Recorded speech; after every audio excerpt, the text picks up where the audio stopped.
Não. Olá, Olá, tudo bem? tudo você? Tanto tempo, não? Pois é, muito tempo que a gente não se vê. Sim. Até perguntei para o Thiago se você falava bem o português Não, sim, sim. Até a gente faz webinars. em português, muito bom. Eu só falo e o pessoal não me entende. Aí Thiago já começa a traduzir. Eu solto algumas palavras em inglês porque o pessoal gosta, né? Aham, sim. Aí por isso estou brincando. Oi, Carlos, tudo bem? Oi, tudo e você? Tudo bem.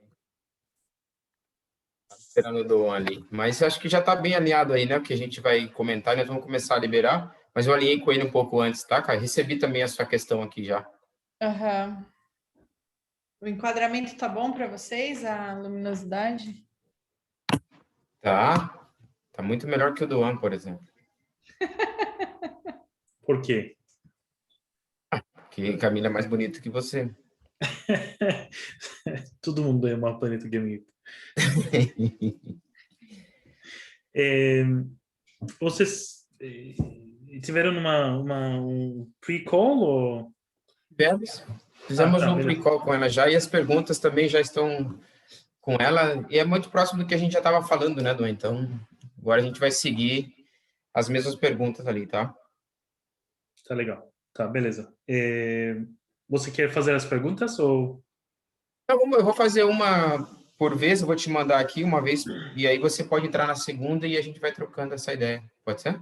Tá, sim, claro. Tá bom. You're the boss. Vamos lá, então. Vamos dar um... Vamos liberar? Talvez mais um minuto. Só que somente temos 21 pessoas. Ah, tá. Então vamos ver um pouquinho. A Eu gente te fez mando. uma, a gente 23. fez uma divulgação pelo mailing da Sou Segura agora à tarde, então a gente soltou em todos os WhatsApp das associadas. Que legal. Não, Ó, muito bem. no meio do meio para frente, aí a Camila me mandou até uma pergunta que a gente fez aqui. Eu vou soltar um pouco para ela falar um pouco justamente das mulheres. As insurtechs estão sendo comandadas, né, pelas mulheres, para trazer algum ponto nesse sentido, tá? Cara, Porque, seria ótimo. mas no final a gente vai mais nessa linha. A gente sabe que essa diversidade, né, do homem e a mulher estar ali fazendo essa corpo de liderança é muito bem-vinda, né?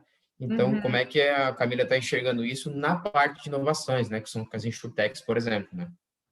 sim, sim. Exatamente. E Camila, mais uma... É que claro, Women in Insurance é sempre um tópico importante, mas além disso, eu sempre presto atenção no Equal Pay. Uhum, É um assunto que vocês cuidam ou... sim. Ok, tá.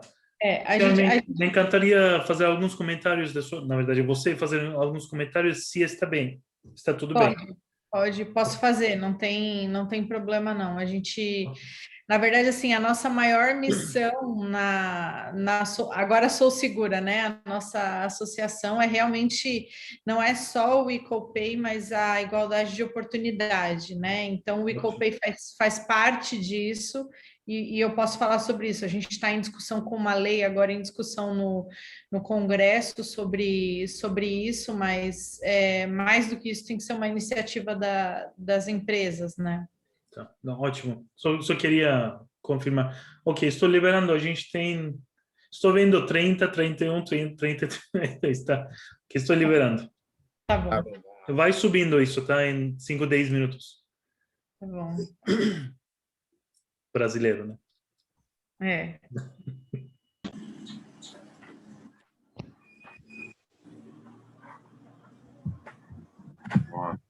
Oi, pessoal, boa noite. Tá começando a liberar as conexões aqui já com a entrada para a gente bater o nosso papo hoje. Só quem está entrando, eu ia só pedir a gentileza que aos poucos irem colocando no mute, né, para no mudo ali, né? E para a gente ter um áudio assim um pouquinho bem limpo, vamos dizer assim. Queria agradecer, então, de novo a presença. Já estou vendo bastante pessoas aqui conhecidas, aquelas que já estão até acompanhando a gente já há um tempo. E hoje, a gente está assim, muito feliz, né, antes de passar aqui para o Duan também, novamente em receber uma pessoa tão importante do mercado, para mim também como pessoal, assim, dentro da amizade que eu tenho do mercado, essa pessoa é muito importante também ao longo da minha carreira, e de novo, também como uma amiga por conta de vários pontos que a gente passou, colega de profissão, também de formação, né, porque a gente também tem a mesma formação como atuários, e a gente está muito contente hoje em receber a Camila. Muitas pessoas aqui já conhecem ela de mercado. Ela tem atuado não somente, como eu disse, na parte técnica, nas inovações, que ela vai comentar um pouco aqui para a gente hoje, né? Mas também um ponto muito importante que a gente dentro do grupo que ela tem participado, ela vai comentar um pouco mais também. E hoje a gente está feliz em trazer não somente a inovação, mas também um processo importante dentro não só do nosso mercado, mas também um pouco do que a gente tem visto como que as mulheres têm inovado também e trabalhado dentro do nosso mercado de seguros, tá? Então, eu queria, de antemão, agradecer aí a Camila pela presença, pelo que vai trazer aqui para a gente, que eu não tenho dúvida que vai ser muito relevante para todo mundo, tá? Queria passar um pouquinho antes de deixar a Camila aí falar um pouquinho dela, antes da gente entrar nesse bate-papo. Muita gente já sabe como funciona, né? Mas vou comentar um pouco antes aqui.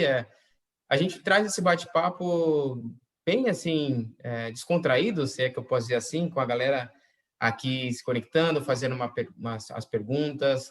Boa parte também já conhece a forma que a gente tem conduzido, mas vocês podem colocar as perguntas aí no chat para a gente falar, para a gente fazer algumas perguntas ou ponderações. Fique à vontade de colocar a pergunta de vocês.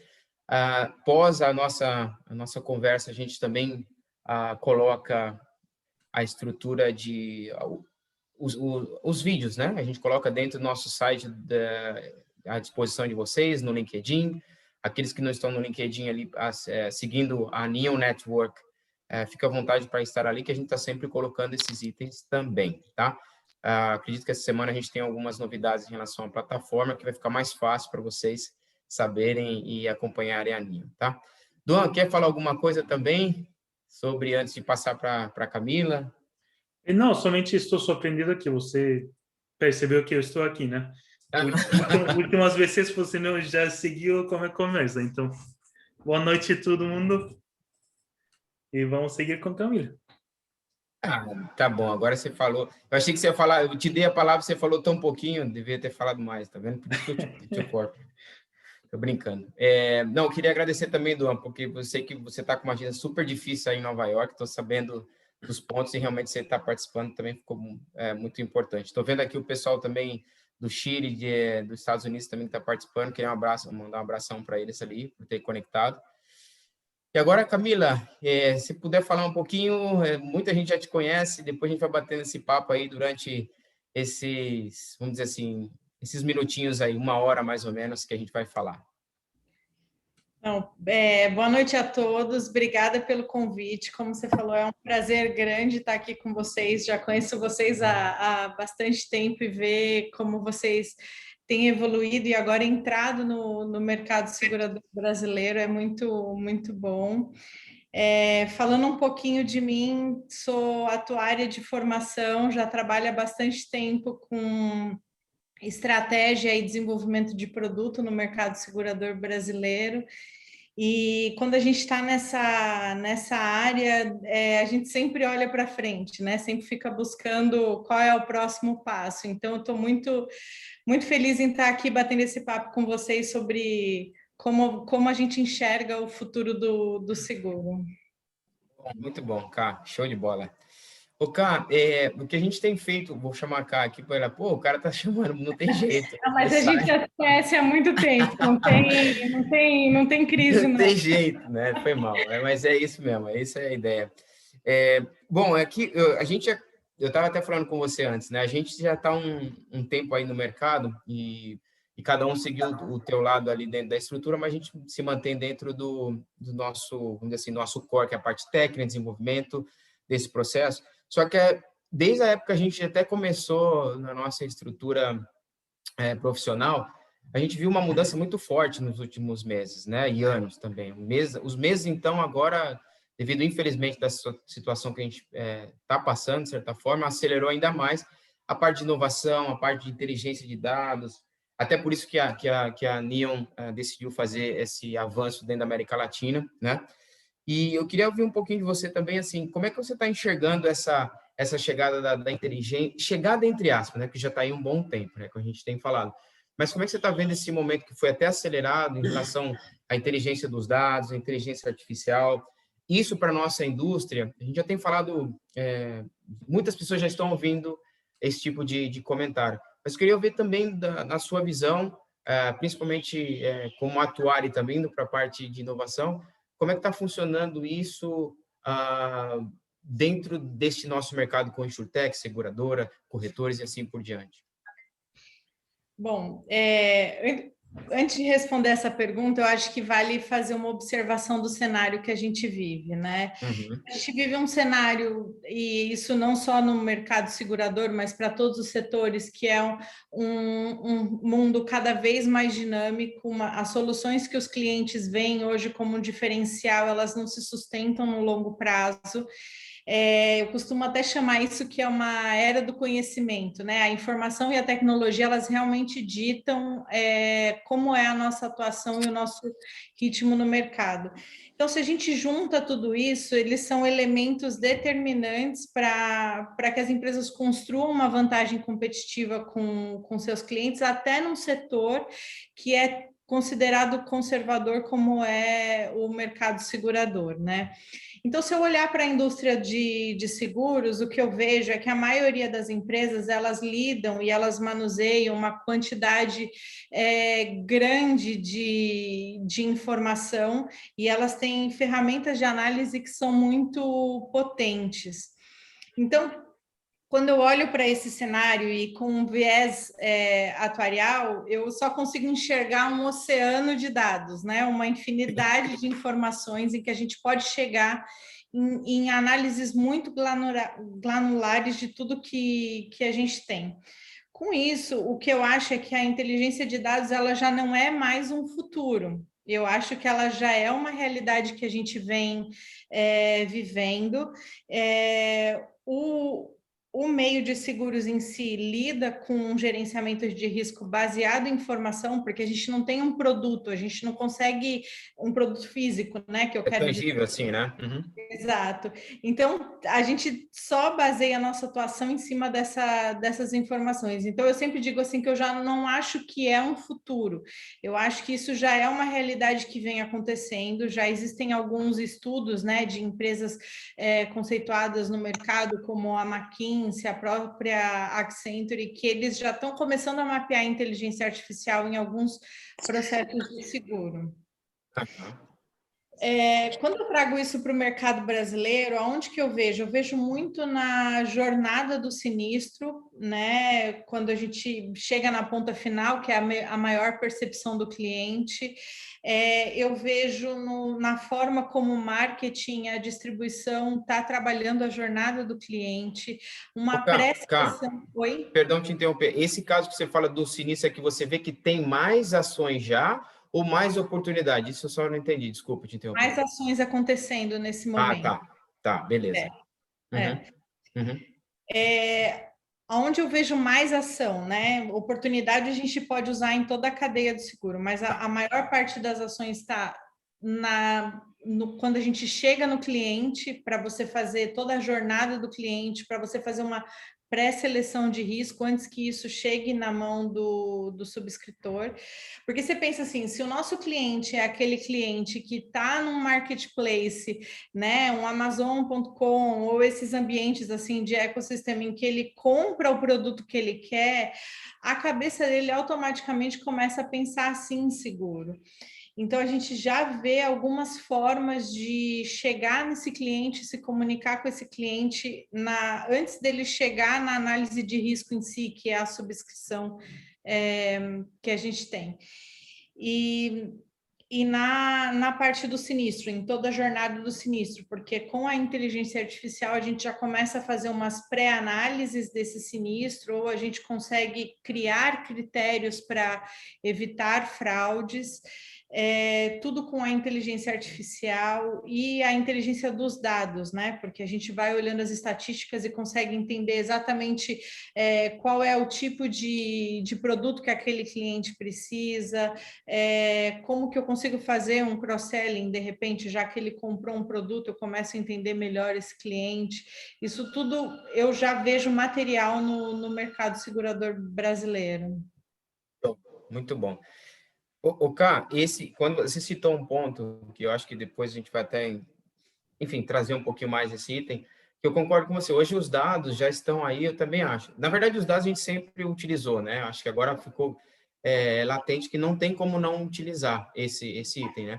Mas você citou um ponto que, para mim, além dos dados, eu estou vendo essa experiência que você disse, né? O cliente já está na Amazon, já está em algum outro cenário, ele já está acostumado até com essa jornada que ele faz, né? Então, a gente pode utilizar isso. Aí eu queria só aproveitar esse pontinho e fazer mais escutar, na tua opinião, essa jornada que vem antes, não necessariamente era de seguros, né? Mas como é que você está enxergando ela, que ela se conecta com os seguros de alguma forma? De novo, não é uma jornada de seguros, né? Está sendo uma outra venda, é uma jornada que ele já está acostumado. Como é que você vê essa conexão com o seguro dessa jornada que vem antes de um produto que não tem nada a ver com os seguros em si? Acho que é importante, quando a gente fala do contexto do Brasil, fazer um paralelo com o mercado bancário, né? Porque os bancos hoje eles já têm uma grande conectividade, no Brasil, um conceito de contratação. Mas tudo online, de uma forma que ele pouco tem interação com a entidade que está ali por trás vendendo. Mas quando eu falo dessa inteligência artificial e como isso tem sido usado, eu estou olhando um pouco para o mercado fora do Brasil. Então, vou até usar, se me permitem, o exemplo da Amazon.com, que você entra lá no site, você pode comprar qualquer produto que você quer e ele tem todo um sistema de logística. E no momento que essas empresas que estão fazendo essa venda tão direta no cliente, ele está chegando no cliente, ele está reunindo informações e a própria logística que ele tem para entregar o produto para esse cliente, o que ele pode oferecer, eu acho que é nesse momento que a gente capta as informações do cliente, começa a fazer uma oferta de seguro, seja o seguro do transporte, o seguro daquele produto chegar, ou qualquer outro de seguro que a gente possa oferecer. Quando eu trago isso para o mercado brasileiro, a gente sabe que ainda tem algumas limitações regulatórias e que a gente ainda não está amadurecido nesse nível. Então, o que eu vejo as empresas trazendo o que a gente chama de oferta massificada, né? Quanto mais massificada é a nossa oferta dentro do mercado segurador, eu posso ter a inteligência artificial para que a máquina olha aquele pedido de cotação que chega e ele já começa a distribuir, a classificar aquele risco, se ele é dentro do meu apetite de risco ou não, se ele é um risco que deve ser analisado com mais cuidado ou não, até que isso chegue na mão do subscritor e aí venha com uma informação melhor, não melhor, né? Mas com mais itens de análise do itens, né? Para tomar decisão, né? Exato. Exato. Eu acho que a gente ainda está no Brasil, eu acho que a gente ainda está nesse primeiro passo, assim, que é avaliar os pedidos que estão chegando, olhar os clientes que estão chegando, saber exatamente aquilo que está dentro ou fora do nosso apetite de risco e começar a tomar algumas decisões antes de que eu tenha a interferência humana da subscrição em si, olhando para aquele risco, né? Sim, acho que na prática, né, alguns exemplos que eu vi envolve inteligência artificial para razões que você acabou de explicar. E eu vi exemplos também que cortando o processo porque os subscritores estão aqui, né, com entrada de dados que eles não deveriam fazer, na verdade, com tanta experiência de subscrição deles, eles têm que focar na parte da análise de risco, que em longo prazo vai trazer mais um negócio mais profitable, né? Lucratividade. Isso. Então, o processo você acabou de falar, na verdade, pode poupar, vamos dizer, 30%, 40% do tempo de subscritores, né? Até que eles, até aquele momento que eles veem a cotação pela primeira vez, já os dados estão entrados, já pré-subscrição está feito com os dados que existem no oceano do dados que a gente tem, porque está lá.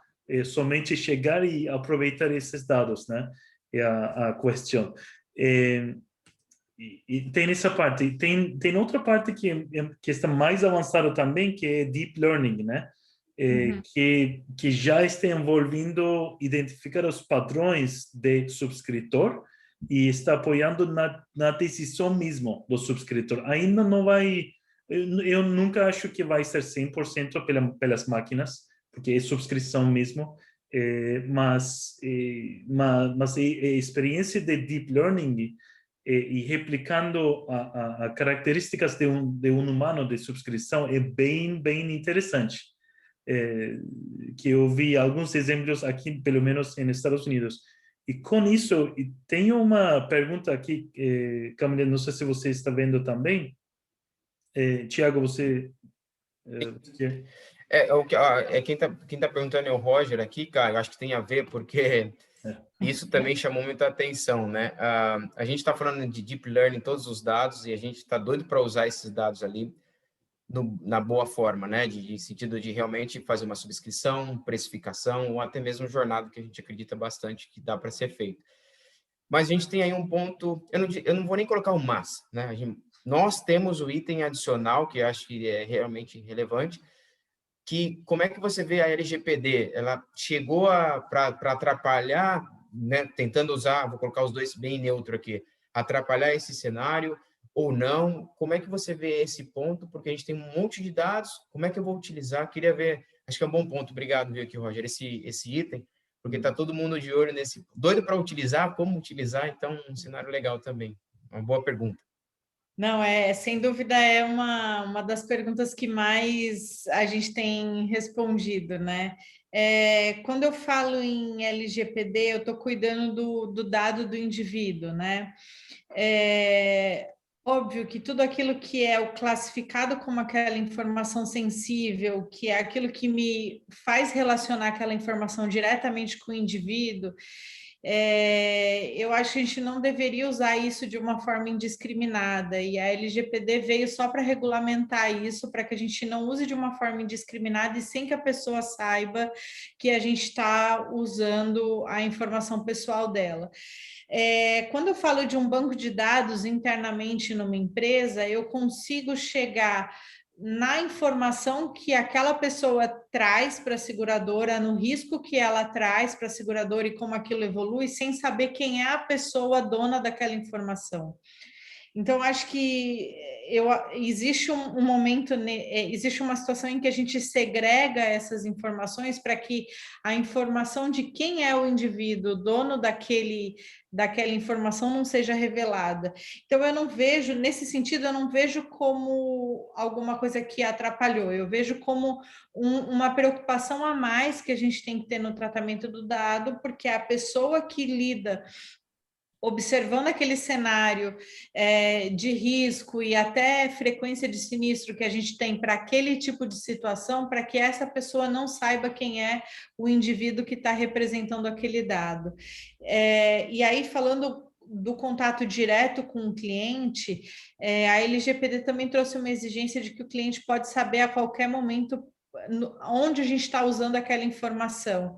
Então, de novo, a gente diz que é uma segregação de dados. Quem responde isso para o cliente, quem trata esse dado, não deve ser a mesma pessoa que está analisando o cenário e quem está dizendo para a subscrição, olha, esse tipo de risco traz esse tipo de consequência. Então, eu acho que se a gente fizer uma boa segregação de dados, e isso é bem possível dentro do manuseio que a gente faz para chegar numa precificação, para chegar num apetite de risco ou numa regra de subscrição, eu não vejo a LGPD como algo que atrapalha, eu só vejo como uma segurança a mais para o cliente, eu vejo que vira um conforto para o cliente em compartilhar essas informações com as empresas. Até para ser melhor precificado, né, melhor avaliado, eu concordo com você aqui, Camila, porque a ideia de você não... Essa informação é muito rica, mas ela não precisa ser individualizada, né? Então, eu não preciso saber que é a Camila, eu preciso ter uma informação daquilo que está sendo, vamos dizer assim, traduzido no teu movimento dentro de uma jornada, de uma venda, e não necessariamente no detalhe ali. E como você bem disse, o cliente na ponta, ele já está, quando eu falo na ponta, quem está comprando ali, né? Ele tem essa possibilidade de ver qual momento, e para mim, pelo menos, né, até que por muito tempo que eu trabalhei nos dados, se eu puder compartilhar os dados da minha experiência, que eu seja melhor compreendido, até mesmo na experiência e também na forma de precificar, eu não vejo problema, entendeu? A gente fala quando você compartilha outras informações que não tem relacionamento com o produto em si. Então, eu também compartilho dessa opinião. Eu só vou aproveitar esse ponto. Bom, você sabe como aqui dentro da NION a gente tem trabalhado muito forte com as insurtechs no Brasil e na América Latina também, e não só com as insurtechs, na verdade, com todo esse ecossistema, mas é inevitável que a gente fale, né, não deixe de falar sobre as insurtechs que têm um papel muito importante nesse processo. A gente já falou muito desses itens, mas eu também queria ouvir como é que você enxerga. Tudo que a gente falou aqui de novo, são coisas que não são tão novas, já estão aí, já está até virando do passado, mas existe um processo, um legado que está sendo traduzido pelas grandes seguradoras, muitas vezes internamente, ou com as insurtech. Como é que você está vendo esse papel da insurtech neste momento e as oportunidades que eles têm, né, dentro desse cenário? A gente sempre classifica o mercado segurador como um mercado muito conservador, né? Então, nesse sentido... Exagero. Aí você exagerou. Só um pouquinho, né? Só um pouquinho. Mas, o que eu quero dizer é que a gente acaba tendo, de fato, esse sistema legado, a gente tem uma máquina operacional que... uma transformação talvez não seja tão acelerada, né? Então, se eu olho mesmo para a mudança regulatória que a gente está promovendo aqui no Brasil, em que está facilitando a criação de produtos e facilitando a nossa atuação no mercado, isso pode ser uma dificuldade das seguradoras acompanharem toda essa transformação digital que os outros setores têm recebido, tem performado, e também pode ser uma forma mais difícil de você atingir o seu cliente. Ao passo que, se eu olho para as insurtechs, para aquelas empresas que já chegam com uma tecnologia super avançada, com uma mentalidade, uma estrutura muito diferenciada daquilo que a gente já vem praticando hoje em dia, eu vejo como uma complementariedade, assim, eu acho que as duas podem se complementar no sentido de, não necessariamente uma insurtech, ela é uma concorrente de uma seguradora, ela pode trazer uma tecnologia mais avançada, com possibilidades de alteração, possibilidades de melhorias que sejam muito mais rápidas do que aquele sistema legado, e ao mesmo tempo a seguradora não pode deixar de considerar a experiência que ela tem e com todo o legado que ela já tem, que ela já vem trabalhando há anos. Então, eu vejo isso de uma forma muito complementar.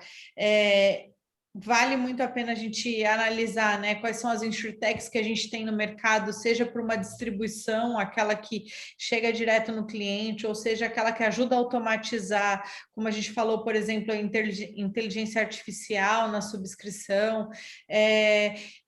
Acho que ela tem muito que complementar, como se complementar as duas empresas, porque de repente a Insurtech vem com uma ideia e uma tecnologia que pode acelerar muito a transformação digital da seguradora. Então, eu vejo como um acelerador nesse mercado que a gente está hoje. Só nesse ponto, eu queria, você tem comentado dessa relação, eu também acho, bom, a gente acredita e não tem o porquê de não acreditar. A gente está focando até justamente nessa visão de trazer as insurtechs junto às seguradoras. É. Mas um ponto que a gente tem visto, e é um desafio também, como você acha que, por a experiência que você já tem do mercado, um comportamento que a insurtech deveria ter para, não sei se é bem, eu não estou querendo pautar um comportamento, tá? Mas eu queria trazer assim, como é que você enxerga uma insurtech que ela está numa velocidade, ela tem outra forma de trabalhar, mas como é que você recomenda, você vê que uma insurtech deveria trazer essa melhoria? Como é que ela entenderia o processo da seguradora ou do seu parceiro, de forma que não causasse tanto atrito que efetivamente a gente acaba vendo, ou até mesmo uma comunicação não tão efetiva? Como é que deveria ser esse comportamento, na tua visão, sim? É difícil determinar, né, como deveria É. ser o comportamento, como ela deveria agir. Eu entendo a existência desse atrito, né, entre as formas de se comunicar, porque, de novo, né, voltando ao histórico do mercado segurador, a gente ainda tem algumas regulamentações que são restritivas, né? E a gente tem visto a SUSEP com uma boa vontade grande agora de trocar a regulamentação e dar essa abertura. A gente já tem a regulamentação de produto que está facilitando o desenvolvimento de novos produtos, e nesses pontos em que a seguradora já tem uma maior liberdade de atuação que eu acho que as insurtechs devem aproveitar o veio. Eu acho, na minha visão, assim, o primeiro canal é distribuição, porque eu acho que a Insurtech tem uma capacidade de chegar no cliente de uma forma muito mais rápida e, de repente, capilar, dependendo de como ela trabalhar nesse canal de distribuição. E agora é realmente fazer a parceria com as grandes seguradoras, com esse movimento que a SUSEP está fazendo de alteração de regulação. Eles estão fazendo muita mudança, seja para melhoria no desenvolvimento de produto, até o grande, tem um termo aí, acho que até alguém perguntou no chat sobre o Open Insurance, como isso vai funcionar. Isso é tudo uma rede que talvez esteja mais consolidada fora do Brasil, mas no Brasil é tudo muito novo, então elas têm que aproveitar essa oportunidade de ser pioneira e desenhar junto com um grande parceiro como deveria ser a melhor forma de atuar, porque está todo mundo aprendendo, inclusive a SUSEP, né?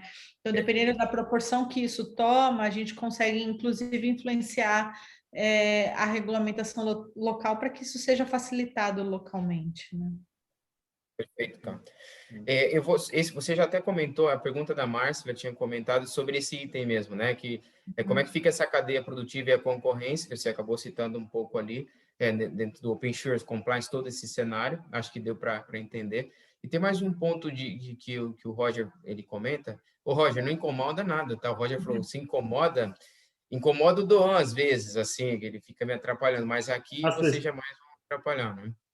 Mas, o Camila, o que está comentando aqui, vou resumir aqui, é um cenário realmente do corretor também, né? O corretor, assim como o próprio seguro, né? É um parceiro muito importante dentro do nosso mercado, aprendemos muito com eles, e eles também têm que se adaptar a alguns pontos, né? Mas como é que você vê a figura? Essa pergunta também, muita gente, como é que vê o corretor? O corretor vai sumir, o corretor... Assim, mas aí você entende que, aí você falou de Insurtech, aí a SUSEP, que também poderia falar, nossa, SUSEP, quem diria que a SUSEP vai fazer um sandbox, vai falar de regulamentação para inovação? Estamos vendo isso, acho que é um bom ponto, e às vezes no Brasil a gente não está habituado a ver as coisas boas e compartilhar. Então, acho que esse é um ponto bom que a Suzette está fazendo, acho que vale a pena, que bom que você citou. Mas, em relação ao corretor, você vê que ele está acompanhando esse processo, como é que você enxerga o corretor nesse item também, Cá? O ano passado a gente teve um marco, né, eu diria, na regulamentação, porque para quem é do mercado já sabe que antigamente a gente não colocava de forma explícita para o cliente quanto o corretor está sendo remunerado. Então, a gente tinha o corretor sendo remunerado tanto pela comissão de corretagem ou como algum FII, se ele prestava consultoria para aquele cliente ou não. A partir do ano passado, as seguradoras tiveram que, seja na proposta, e aí a gente teve uma série de discussão no mercado de como a gente informaria para o cliente a forma de remuneração desse corretor. Independente disso, eu vejo, e isso contribuiu, né, essa necessidade de dizer como o corretor é remunerado, contribuiu para que a gente tenha uma relação mais transparente, seja da seguradora ou seja do corretor com o cliente. Independente de todas as discussões que a gente teve no mercado, eu vejo o corretor agora como uma função muito mais de consultor. À medida que tudo vai se transformando e que isso é novo para todo mundo, eu enxergo como um sucesso aquele corretor que vai se transformando e vai se mostrando consultor e vai entendendo do produto. Para que isso aconteça, entendo que as seguradoras dão o suporte e elas precisam estar ali para oferecer as informações que o corretor precisa para chegar no cliente final. Ao mesmo tempo, o corretor ele vai se profissionalizando cada vez mais, porque é um ambiente novo e ele também precisa encontrar o seu espaço ali naquele ambiente, né?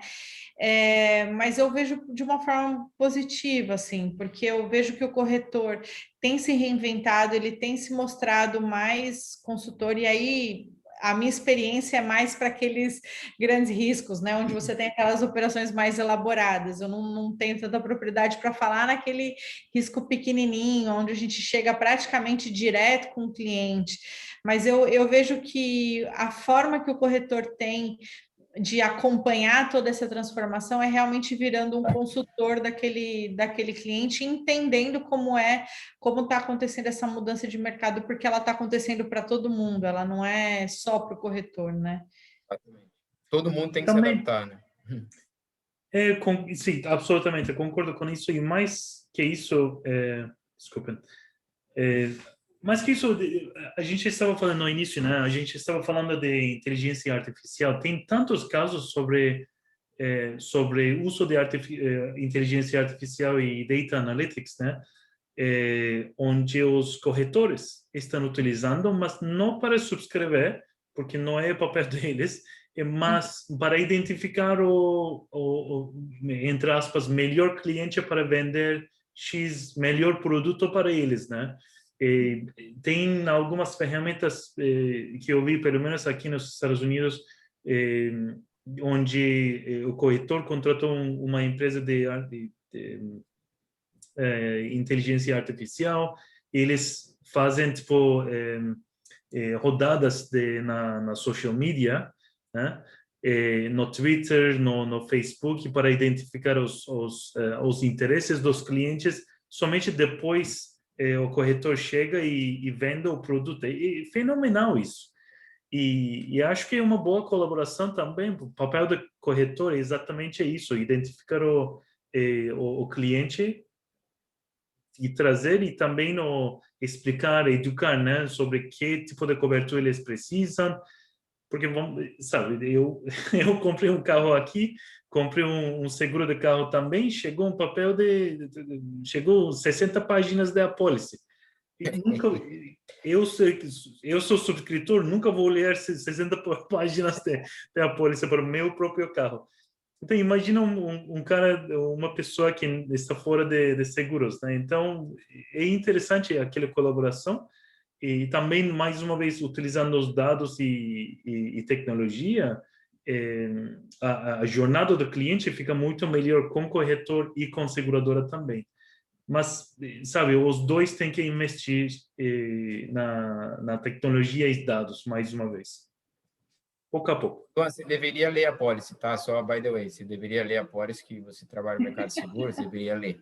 Cara, então, sim. Eu acho uma boa recomendação para você ler. Mas Camila, uma coisa eu concordo com o Duan, assim, a gente não deveria contratar uma cobertura de neve no Brasil. Então, de repente, é isso que ele está querendo dizer, sabe? O corretor avaliaria exatamente a necessidade do cliente através dessa inteligência, aonde ele está exposto, que tipo de risco que ele realmente pode sofrer, para que a gente pudesse ele assessorar na melhor contratação, para que o cliente não compre uma cobertura que não... levante a mão, né? Fala, olha, não está nevando aqui, por que que eu... Ah, não, mas isso é bom, vai que neva, né? Vai que é. Camila, deixa eu te perguntar uma coisa muito importante, que eu acho que eu tenho acompanhado aí também, não só que a gente estava falando no mercado que você já tem atuado, mas também vou chamar um pouco do grupo e da causa, o que você tem colocado em prática, que acho que é bastante relevante para nós, dispensa comentários. Muitos aqui já sabem o que você tem contribuído para esse cenário, principalmente para as mulheres que estão inovando, trabalhando conosco, né? Eu cansei de trabalhar com mulheres brilhantes, assim, que me ensinaram muito. Muitas estão até aqui no COC, que eu vejo aqui que participam também, tenho pessoas que me ensinaram bastante, tá? E aí eu queria ver um pouco nessa linha, até mesmo a gente está sempre indo no lado da InsurTech, porque esse é o nosso objetivo também, né? Auxiliar que o mercado de seguros tenha um nível cada vez mais alto, e a gente entende que essas pequenas abelhinhas ali em volta, que são as InsurTechs, vão auxiliar a subir também esse mercado, é o que a gente acredita muito, e os profissionais também, tá? Então, quanto mais compartilhado esse cenário, melhor. Mas acho que o que você tem trabalhado na Sou Segura, dentro desse grupo, eu acho que é muito legal. E eu queria ver também, assim, nós não temos visto, assim, muitas mulheres conduzindo as InsurTechs, embora vocês também já vi alguns casos, vocês também estão participando nesse incentivo. Eu queria saber como é que está esse lado mesmo das mulheres inovando dentro das InsurTechs. Como é que vocês estão sentindo isso? Como é que vocês estão apoiando, né? Há 2 semanas atrás, eu falei com uma pessoa, uma mulher que estava conduzindo uma ideia muito boa, e eu fiquei muito contente dela impulsionando, fazendo todos os processos. Eu acho que é isso que tem que acontecer. Eu queria ouvir um pouco de vocês, como é que está esse cenário, né? InsurTech, mais esse processo que vocês estão batalhando e trazendo bastante coisa legal para a gente. Bom, a Sou Segura, ela é o novo nome da AMES, né? Que é a Associação das Mulheres do Mercado de Seguros. Então, a gente está esse ano com uma nova identidade, e a Sou Segura, ela vem com essa ideia de igualdade. A gente quer equidade de gênero no mercado. E aí, quando você fala em equidade de gênero, você pensa, poxa, por que é importante discutir isso? Porque eu, na minha empresa, a gente não tem preconceito, a gente trabalha com homens e mulheres, as mulheres chegam naquela posição. Só que quando você olha o contexto, estatisticamente as mulheres não chegam. E elas não chegam por conta de algumas... eu não diria nem limitações, mas eu diria por conta de um passado que elas vêm carregando. Então, historicamente, as mulheres se posicionam menos quando precisa numa discussão política, elas são menos lembradas nas promoções para altos cargos das grandes empresas, e nesse contexto a Sou Segura vem para mostrar para as mulheres, empoderar essas mulheres, dar visibilidade para essas mulheres que são tão boas tecnicamente. Então, todos os eventos que a Sou Segura organiza, ela faz questão de trazer mulheres como palestrantes, seja para discutir questões de empoderamento feminino ou questões técnicas de seguro. A gente mostra para o mercado quais são as mulheres que estão associadas, como você falou, eu acho que eu até sei com quem você conversou, né? A gente é formado na Sou Segura por conselheiras e mulheres que têm uma história muito forte no mercado segurador, elas chegaram a posições muito altas e elas realmente têm uma qualidade técnica muito alta. Então, quando a gente fala de equidade, a gente não quer cumprir uma estatística, a gente não quer cumprir uma tabela, a gente só quer mostrar a qualidade das mulheres que a gente tem no mercado, porque às vezes elas são, vamos dizer assim, tímidas e elas não se mostram o suficiente e acabam não sendo lembradas. Se a gente tem essa dificuldade de ter mulher nos altos cargos das grandes empresas, imagina mulheres que tenham autoconfiança suficiente para criar e estar à frente de uma startup ou uma insurtech. Elas são de fato pequenas, e quando a gente vai para um empreendedorismo, que é onde a mulher ela precisa mostrar ainda mais a força dela e ela precisa ter uma autoconfiança maior, a gente reduz ainda mais os números. Então, existem estudos sobre as startups, e aí eu não falo só de insurtech, tá? Eu falo de um empreendedorismo como um todo.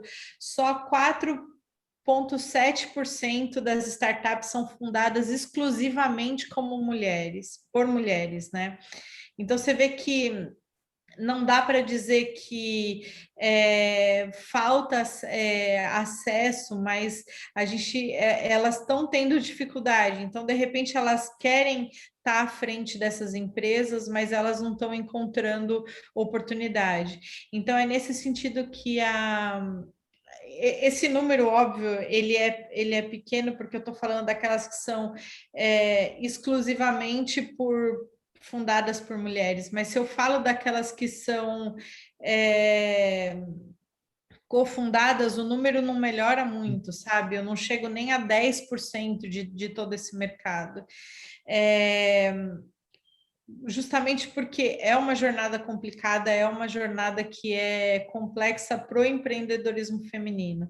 Então, a Sou Segura vem nesse contexto para mostrar essas mulheres, para fazer a conexão dessas mulheres com as grandes empresas, e também para auxiliar, para que elas tenham realmente um conforto e um empoderamento de que elas sim são capazes, porque às vezes falta um pouco coragem, mas não é só coragem, falta oportunidade também. A gente vê homens criando startups o tempo todo e eles são procurados, porque a conexão, o networking entre eles é mais fácil, é mais fluido, porque eles já se conhecem.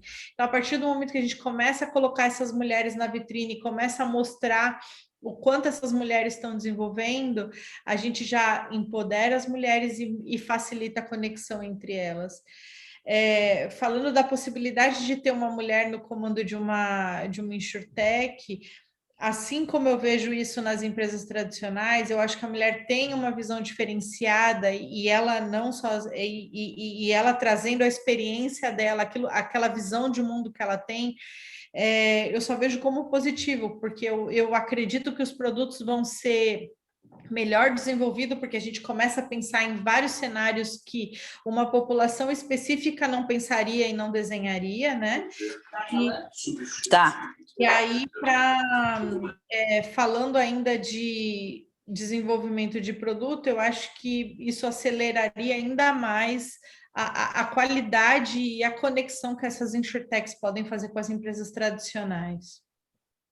E dentro da Sou Segura, vocês têm algum espaço, não diria espaço, perdão pelas palavras aqui, mas você tem algum apoio no sentido de, justamente para essas insurtechs que vocês estão apoiando, que as mulheres estão conduzindo, até para auxiliar muitas vezes essas mulheres que ou tímidas ou que estão precisando de uma estrutura, vocês estão trabalhando nessa linha também para ajudá-las? A gente trabalha a valorização e mostrar essas mulheres para o mercado, né? A gente tem trabalhado agora com o lançamento da Sou Segura, a gente vai trazer algumas ferramentas para o mercado. Então, vem uma ferramenta de RH, de seleção, em que as empresas que quiserem contratar mulheres, elas vão poder ir num banco da Sou Segura e a gente vai ter aquelas ferramentas de processo seletivo mesmo, que vai poder conectar as empresas com essas empresas. Desculpa, com essas mulheres que são profissionais do mercado. E falando de InsurTech, a gente tem tentado mapear, mas ainda está difícil encontrar. Então, o que a gente acredita que pode fazer é muito da parte de conexão, daquelas que a gente já conhece, como a gente conecta com os maiores fóruns de discussão do mercado. Legal. E a gente já tem falado, né? A gente estava falando em off, que é uma ideia que a Neon também quer apoiar, porque a gente sabe o quanto, é o que eu disse, as mulheres têm uma visão também diferenciada em muitos pontos. Então, acho que você combinar essa diversidade, ela traz lucratividade, né? Então, trazer esses cenários, com certeza que é o nosso objetivo como Neon dentro da América Latina, a gente sabe que vai ter um universo ainda mais rico quando a gente tiver também essas lideranças, né, dentro da InsurTech também. Então, eu acho que em breve a gente consegue compartilhar um pouco do que a gente está fazendo aí. Você ia falar alguma coisa, Dan? Não sei se eu te interrompi. Não, sim, somente estou curioso, estou perguntando porque não sei.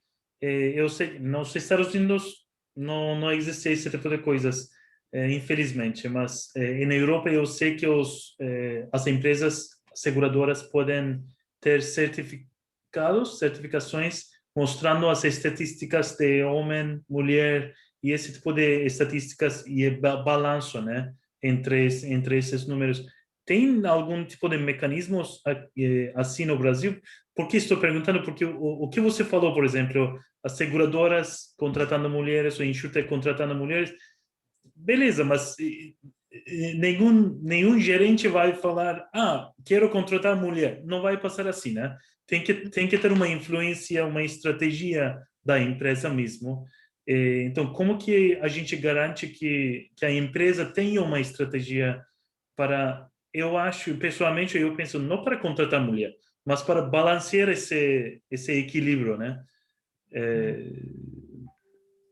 Sim. Bom, o Brasil, ele, em termos de lei, a gente ainda está numa discussão no Senado sobre um projeto de lei que fala exclusivamente sobre igualdade salarial. Então tá para ser lançada, tá para ser regulamentada, né, uma lei que diz que as empresas não podem não podem pagar salários diferentes para as mesmas posições. Boa. Isso eu considero que vai ser um avanço, porque a gente sai um pouco daquele preconceito de que, vamos dizer, daquela discussão de cotas, né, em que a cota seria uma medida reparadora e a gente acaba sofrendo um pouco preconceito, porque quando se é promovido, acha que é por cota e não exatamente por merecimento. O que eu tenho visto no mercado, e a gente não pode obrigar as empresas a terem políticas que são escritas no papéis, né? A gente pode influenciar. Então, o que eu tenho visto é um avanço daquela plataforma WEPs da ONU Mulheres, em que as empresas assinam esse acordo com a ONU e elas têm algumas métricas que elas têm que seguir para ficar nessa plataforma. E um dos requerimentos dessa plataforma é realmente o equilíbrio entre homens e mulheres nas mais altas posições. Enquanto Sou Segura, a gente está lançando esse ano para o mercado uma cartilha de melhores práticas de equidade de gênero. Então, a Sou Segura, ela tem movimentado bastante o mercado segurador brasileiro, porque ela tem uma premiação de várias categorias todos os anos. Então, as empresas que são patrocinadoras da Sou Segura, elas podem se inscrever nessa premiação. Existe uma avaliação qualitativa e quantitativa dessa participação. Então, a gente olha quantidade de mulheres negras, deficientes, como as empresas trazem os homens para a conversa, quem é a mulher destaque daquela empresa, e o que a gente tem percebido é que isso tem trazido alguns resultados no sentido de mostrar dá mais ou menos um caminho para como essas empresas poderiam trabalhar e criar exatamente KPIs, indicadores que façam com que isso se acelere, mas aí, falando como uma percepção pessoal, isso não está acontecendo de uma forma rápida. A gente vê mudanças tímidas, né? A gente teve o ano passado mais mulheres sendo promovidas a CEO de empresas no mercado segurador brasileiro, mas a gente ainda percebe, de acordo até com os estudos da Escola Nacional de Seguro, que a gente tem muito mais mulher a gente tem mais mulher do que homem no mercado segurador, mas quando a gente chega naquele nível gerencial, que é o nível dos altos executivos, ainda é uma coisa bem desbalanceada. Não existe nenhuma lei, né, nada que imponha, mas o que a gente tem percebido é que se não vem esses movimentos, as empresas estão tomando mais tempo para entrar nessa discussão. Legal. Cara, deixa eu só responder um ponto que o Luiz Eduardo nos pediu aqui. Luiz, ele está perguntando mais se a gente tem uns cases, alguns casos mais concretos para poder, até para ratificar o que está sendo comentado aqui. A gente vai ter novidades aí da Neo Network nos próximos dias, em relação a compartilhamento desses cases e um pouco do que a gente tem falado. A gente vai soltar aí. E eu acho que aí, tanto o Luiz como outras pessoas que estão nos acompanhando, eles vão acessar os cases, as discussões. E é o que a gente está sempre buscando, como a Camila trouxe bem essa questão das mulheres, que é um ponto que que a gente considera que tem que estar muito em pauta, mas também em relação à Insurtech, como a gente está falando de case, mais assim, simplificado, para realmente a coisa avançar, né, Cá? Não como você falou olha, tá indo muito lentamente, vamos acelerar de alguma maneira. E como a gente pode fazer isso? Influenciando, não acreditamos em imposição, cota, minha opinião também particular, cota, estatística, vamos influenciar as situações. Então, as insurtechs, os cases que a gente quer colocar para o mercado, tem que ser de fácil leitura, fácil entendimento, para que o que a gente está fazendo aqui não seja só mais olha, vamos inovar, igual o Big Data lá atrás, essas coisas. Então, eu só respondendo um pouco desse item, tá? Eu tenho mais uma pergunta, eu acho que é um pouco que você tinha colocado, tá, Cadu? Fique à vontade, o Eduardo Dias que perguntou. As mulheres, como você me disse, têm um histórico, está trazendo um cenário, né, que muitas vezes esse comportamento que ela traz, ou familiar, ou de alguma experiência, inviabiliza ou pelo menos diminui a chance dela estar à frente de algumas situações, né? Acho que é um pouquinho mais abrangente essa pergunta, mas se quiser resumir um pouco, como é que a gente pode trazer, porque é um cenário histórico, né, Caio? Imagina. Como é que vocês estão trabalhando para que esse item familiar, algumas situações que realmente acabam afetando homens, mas porém muito mais mulheres, para que elas possam estar à frente? Como é que você pode comentar esse item? Eu vejo que a educação familiar ela não deve ser distinta para homens e para mulheres, né? Então, óbvio que a mulher, com toda essa carga histórica, com toda essa crença que ela carrega, ela acaba se mostrando menos e ela acaba se comunicando de uma forma diferente com os homens, e talvez talvez não, mas na maioria dos casos, ela não se comunica de uma forma objetiva que o homem entenda aquela qualidade. Ou isso já está na cabeça daquele homem que é o gestor da empresa, de que mulher tem menos preparo, mulher tem menos educação nesse sentido. Então, o que eu vejo realmente a gente precisa cuidar dos nossos enquanto eles são crianças. Se a gente tem uma educação, eu considero que é tão difícil educar uma mulher empoderada quanto é difícil em educar um homem que tenha esse olhar para a equidade de gênero, porque a gente sabe que existem diferenças biológicas entre homens e mulheres, a gente sabe que existem diferenças entre como uma mulher enxerga a vida e como um homem enxerga a vida. Mas se eu crio as crianças para que eles aprendam a se comunicar, para que eles aprendam a compartilhar experiência, sem qualquer preconceito de gênero, no sentido de uma menina, quando fala, ela pode se comunicar diferente com aquele garoto, mas ele vai parar no mínimo para tentar entender qual é a mensagem que ela está passando. Então, eu vejo que se a gente consegue ir trabalhando pequenas coisas, desde que essas crianças ainda são pequenas, eu vejo um futuro de mais empatia e mais igualdade. Quando você ensina para uma menina que ela pode ser princesa, pode ser astronauta, pode ser qualquer coisa, pode dirigir um carro, um caminhão. Eu tenho certeza que ela ganha, desde criança, uma autoconfiança muito maior do que se ela parar para pensar nisso só quando ela crescer.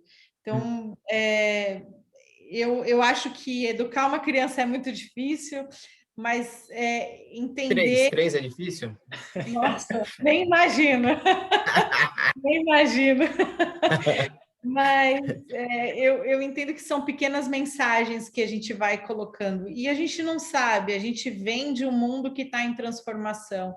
Então, eu penso que é sempre pesquisar se aquilo que eu estou falando reforça um estereótipo ou se ele ajuda a fortalecer aquela criança, independente do gênero que ela tenha.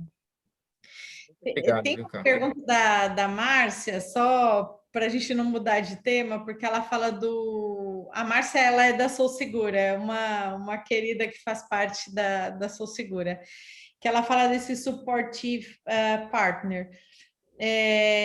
Tem a ver com a educação também, né, dentro de casa e qual é a estrutura familiar. Se você olha para as grandes executivas do mercado que têm família e participam ativamente da criação dos seus filhos, elas sempre falam do parceiro que dá apoio. E não é aquele parceiro que ajuda, é aquele parceiro que divide as tarefas, porque a mulher executiva, ela tem as mesmas obrigações que o homem executivo. Então, se você está numa dinâmica familiar em que a mulher ela dá o suporte para o homem, para que ele possa viajar, possa fazer todos os negócios, tenham as reuniões até mais tarde, e ele tem aquela estrutura familiar que naturalmente, historicamente, sempre é a mulher que dá aquela estrutura. Quando você olha para uma mulher executiva, você precisa pensar nessa estrutura também. Sim. Então, tem algumas situações em que se a mulher não tem esse parceiro, esse companheiro que é aquele que realmente divide as tarefas, a carga de deixar a família em casa, viajar, fazer negócio, chegar tarde, fica muito maior. E isso contribui muito para que as mulheres desacelerem num determinado momento da carreira. Cara, a gente tá, bom, papo bom passa rápido, né? A gente vai ter que, até para respeitar os horários ali também, eu sei que o Duan tem uma reunião também em alguns minutos. Eu queria agradecer muito, de novo, a sua participação. De novo, fiquei honrado de voltar a falar aqui com você sobre inovação, sobre o ponto que você está trazendo. Fico feliz de, mais de 10 anos atrás, ter te encontrado no mercado, tendo essa amizade e ver como você cresceu também. Fico muito feliz de participar desse papo depois de alguns anos depois. E deixar aí para todos que estão participando também que, de novo, a gente está continuando cada vez mais com esses temas. A gente tem em breve as novidades, a Sou Segura também, a gente está bem próximo ali para fazer alguns apoios que a gente vai compartilhar também com vocês. E em breve a gente vai se falando aí, né, nos outros webinars também. Obrigado, Camila. Duan, quer falar mais alguma coisa, Duan? Não, tudo bem. Mas, Camila, muito obrigado. E essa conversa foi fenomenal. Obrigado. Quer falar Obrigada. alguma coisa, Cá? Sim, obrigada pelo convite. Também estou muito honrada e muito feliz de reencontrar vocês. Muito obrigada. Obrigado, Cá. Fica com Deus. Até mais, pessoal. Obrigado. Tchau, tchau. Obrigado.